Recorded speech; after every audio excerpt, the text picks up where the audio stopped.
Hi friends, திணை அரிசியில் என்ன செய்யலாம்னு யோசிச்சுட்டு இருக்கீங்களா? கண்டிப்பாக இந்த ரெசிபியை ட்ரை பண்ணுங்கள். ரொம்பவே ஹெல்த்தியாகவும் டேஸ்டியாகவும் இருக்கும். ட்ரை பண்ணி பாருங்கள். அதுக்கு நான் இங்கே 1 கப் அளவு இட்லி அரிசி எடுத்துருக்கேன், 1 கப் அளவு திணை அரிசி, கூடவே 1 கப் அளவு உளுந்து, 1/4 டீஸ்பூன் வெந்தயம் சேர்த்து நல்லா வாஷ் பண்ணி 3 மணி நேரம் நல்லா ஊற விட்டுக்கணும். நல்லா ஊறினதுக்கப்புறமா மிக்ஸி ஜாரில் சேர்த்து நான் நல்லா மையாக அரைச்சிக்க போகிறேன். கொஞ்சமாக தண்ணி சேர்த்து அரைச்சிக்கோங்க.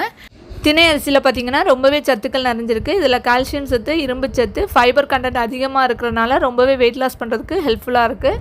இப்போது நம்மளோட பேட்டர் ரெடி ஆகிடுச்சு. இது 8 மணி நேரம் நல்லா புளிக்க விட்டுக்கலாம். இப்போ காலைல பார்த்திங்கன்னா ரொம்பவே அழகாக பொங்கி வந்திருக்கு. இப்போது தேவையான அளவு உப்பு சேர்த்து நல்லா மிக்ஸ் பண்ணிவிட்டு நம்ம தோசை ஊற்றினோன்னா ரொம்பவே கிறிஸ்பியாக ரொம்பவே டேஸ்டியான தோசை ரெடி ஆயிருங்க. கண்டிப்பாக நீங்களும் ட்ரை பண்ணி பாருங்கள்.